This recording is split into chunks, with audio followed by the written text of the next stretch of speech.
So, magandang gabi sa inyo, mga kapwa ko dyan na forex trader. So, ngayong gabi, November 9, 2020. So, tingnan natin ang movement ng mga currency.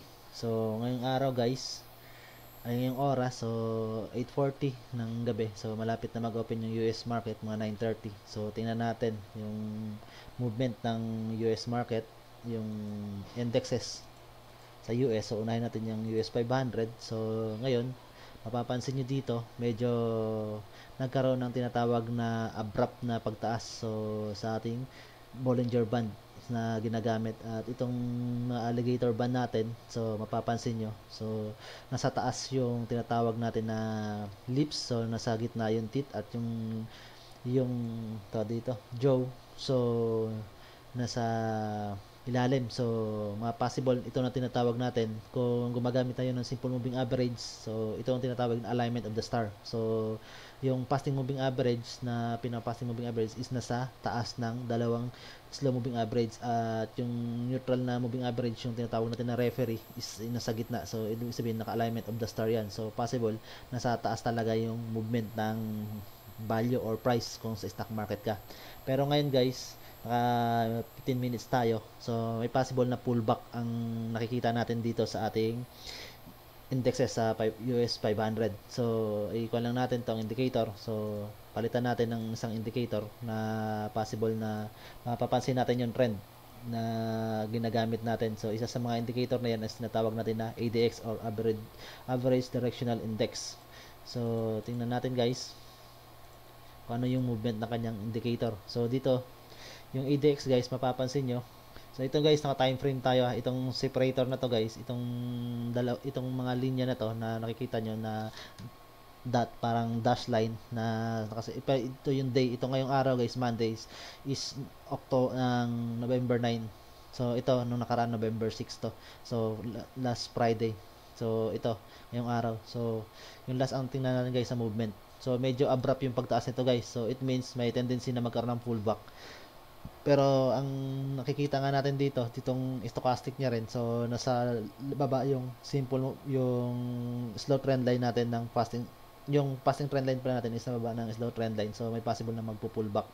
At ito yung 8DX niya, no, nasa neutral yung movement. Ibig sabihin naka-weekend. Nagkakaroon ng weakening yung trend sa part na to, guys. So medyo neutral siya at medyo downtrend. So may possible na bumaba yung index nito ng ngayong pag nag-open yung market, itong US 5,000, so ay US 500, so may US 100, so almost pare-pareho lang naman yan. So magkinaiba lang yan is yung mga commodities na pasok dyan. So guys, yung UK din na 100, so ganun din yung kanyang movement. So medyo nagkakaroon na ng pullback na pagbaba ngayon guys. So may tendency na magkaroon to ng pullback ito kasi medyo abrupt to guys eh. So almost 8,000 pips yung kanina dito sa US 500 yung tinaas nito. So dito naman sa UK, so mapapansin nyo, so dito siya nagmula. So 5,986.29 points, so nasa 6,200. So almost nasa 8,000 din yan. Nasa 8,000 na 8,000 pips din yan ang kanyang movement guys. So kasi ito, kasi kung i-minus mo yan guys, kung may yung pips yung movement per kwan, yung value changes yung value. So yung pinaka last na mag changes yan guys, ito nagche-changes yung dalawang yan. So kung doon unang noche, so 1 pips ang changes dito. So dito 10, 10, dito 100, dito 1,000, so dito 10,000. So possible may baka mga 8,000 yung kanyang changes yan guys. So 5,986, 5,986.29. So minus mo siya ng calculator natin guys. So 5,986.29. So minus mo natin ng ito sa pinaka kanya. So kung kailan siya nagtandito ng value. So pinakataas kanina, so 6,200. So minus 6,221.97. So ito nasa 23,000 23,568 pips guys yung kanyang binago guys na tao dito nangyari sa kanya. So maraming masusunog na kung ikaw slow, maliit lang account mo at micro, so maliit yung account mo, so may possible masunog ka kung hindi ka nagkaroon ng cut loss dyan, so sa abrupt na pagtaas dyan. Pero ngayon guys, nagkaroon siya ng pullback na ating nakikita. So ang tingnan natin guys yung movement ng mga currency. So dito sa currency guys, unahin natin yung tinatawag natin na EU saka Euro saka USD. Ito Euro USD ang ating tingnan na sa micro account lang tayo guys. So ngayon yung tinatawag ko dito is yung puro simple moving average ang aking ginagamit dito guys. Moving average ang ginagamit ko. So itong red line, ito yung MA20. So ito yung dito green is yung MA50 at ito yung 100 is ito yung dilaw is MA100. So nandito guys sa kanina ng umaga, so nagkaroon to ng tinatawag na pagtaas yung opening pa lang kasi nga dito sa kanina is nasa taas pa yung MA20, so naka-alignment of the star pa siya at medyo divergence pa yung pagitan nitong ng MA20 at saka MA100. So nasa gitna yung MA50, so the repair yan, so medyo malayo pa rin ang difference niya dito sa itong MA100. So nag-divergence pa, so nakita natin na nagkaroon pa siya ng tinatawag na pagtaas ng value. Pero ngayong hapon, so unti-unting nagkakaroon guys ng movement itong so nagka-converge itong yung nagkakaroon ng reaction, mabilis yung bumibilis na yung reaction nitong si MA100, yung slow moving average natin. So may possibility na magkaroon nga na tinatawag na downtrend. So ito nga yan guys, so na nag-react dito nag-react dito yung MA20, so downtrend. So ito naman, so nearly na siya, so may possibility na mag-continuous pa to siya guys at magkakaroon pa ng pullback. Pero sa nakikita natin ngayon, ito yung MA natin, so halos parang nagre-react itong si MA20 ulit. So may possibility na baka tumaas pa yung palitan yung value ng euro saka USD. So kung sa day 1 natin tingnan yan guys, so medyo nagkaroon na siya ng green, so medyo up, pataas pa siya. At ito nga yung MA20 mo, so halos continuous pa yung pagtaas niya, so may tendency na tumaas pa yung value ng Euro USD na palitan. Pero ngayon dito guys sa ADX nyo, kung makikita nyo is medyo downtrend siya. Ibig sabihin magkakaroon ng weakening na yan. So it means may possibility na matigil yung trend na to guys. So may possibility na magkaroon ng sideways or either na magkaroon ng tinatawag na pullback na pagbaba ng value. So baka tumaas yung value ng USD. At ngayon din tapos na yung US election. So makikita nyo dyan. So first nung nakarang linggo, yung 5 days natin yan, so yung mag-e-election, so nakikita nyo yung so halos pataas yung value ng euro compare sa US. Pero ngayon guys, so patapos na rin at may na-declare na panalo, so may possibility na rin guys na magkaroon to ng tinatawag natin na weakening of trend. So ito yung ating ADX nakikita natin. So ang ADX niya dito is 25.65. So between 20 and 40, so may strong trend na possible na magkakaroon ng tinatawag na downtrend. At tong positive, tong negative niya is nasa ilalim ng positive trend na natin directive index natin. So may pag-computation yan guys. So once na tumataas na bumaba yung negative, so it means magkakaroon na siya na tinatawag na weakening of trend. So sumunod guys si GPD USD. So ganun din to, naka dalawang moving average tayo, naka MA15 tayo. Ibig sabihin 15 minute ang time frame natin. So sa day, tingnan natin sa day dyan guys. So mapapansin nyo rin dito, so tumaas din yan value nyan at hanggang ngayon continuous pa rin pagtaas. Pero may tendency na rin yan na magkakaroon ng tinatawag na di pala ito si USD guys. So nakaiwalay na pala to sa euro. So may possible na tumaas pa to yung pound na to. So value ng pound ng USD. At itong ating ADX, so nasa 20.78, so na between 40 and 20. So possible na magkaroon pa to ng tinatawag na pagtaas ng kanyang trend. So may trend pa. At itong stochastic guys, so medyo divergence pa nga itong si fasting trend line kay slow trend line. So ito may pinoform pa siya. At itong trend natin, so may pag continuous na.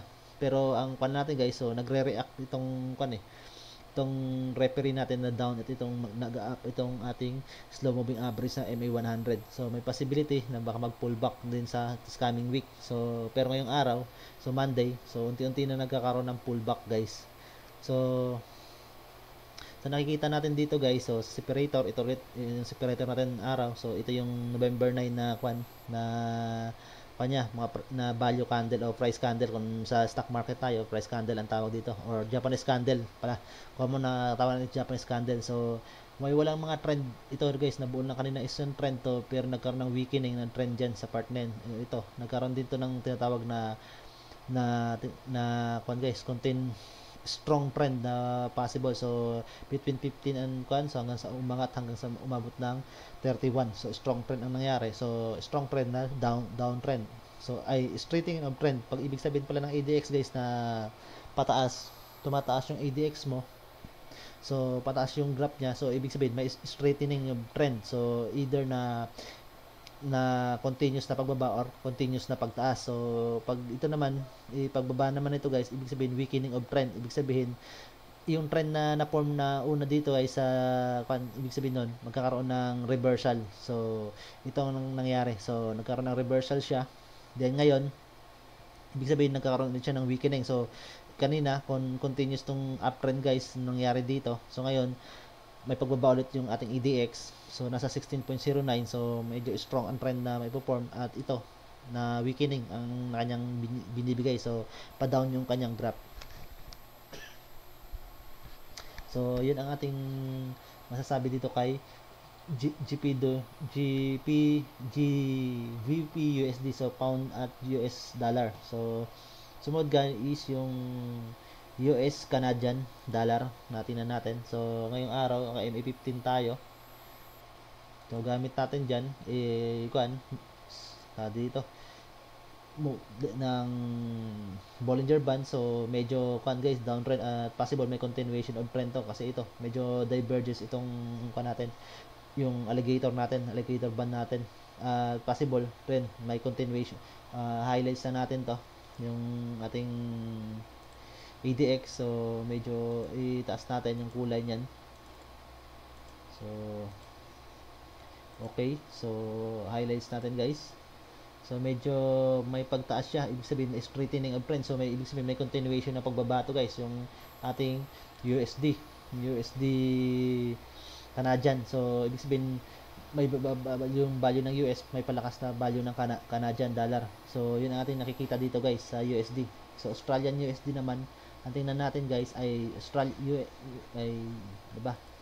Australian, kasi yung Australian, so yung indexes niya tumaas ngayon, pero nagkaroon ng may continuation pa to guys na pagtaas. So itong gawa nitong kanyang Bollinger ay ng itong alligator band. So may possible na may pagtaas pa, pero dito sa stochastic, so medyo pababa yung kanyang value. Pero ito, baka magkaroon na ng tinatawag na retracement. So, yung ating tingnan guys. So, baka hindi na to magkaroon, ma-meet itong pullback na to dito guys, yung points na to. So, baka dito na yan. So, baka magtuloy-tuloy na yung na yan, pagtaas ng puntos nito. So, ang sumunod guys is yung ito, Australian USD. So, sa Australian USD, so wala tayong separator. So, lagyan natin ng separator guys. Period separator. So, ito yung 9. So medyo nagkaroon ng divergence na medyo malayo. Ito yung natin. So may continuation ito guys. So strong trend ang pinoform nito. Yung EDX niya so pataas. So may possible na tumaas tong value ng USD. So may possible nga yung value ng US dollar is bumaba. So yung may possible din itong yung natin, yung euro. So nag-react na yung simple yung natin sa MA15 natin. So baka mag-react to guys itong ating red na to. So MA20 natin itong red. So baka mag-react to bigla, at itong yung possible baka tumaas yung value.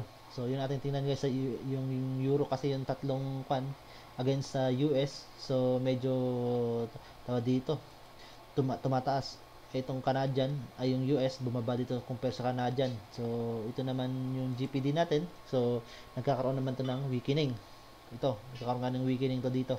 So euro possible nga pala ang euro din bumaba rin to. So ito, baka bumaba rin guys. So nag-video downtrend na rin.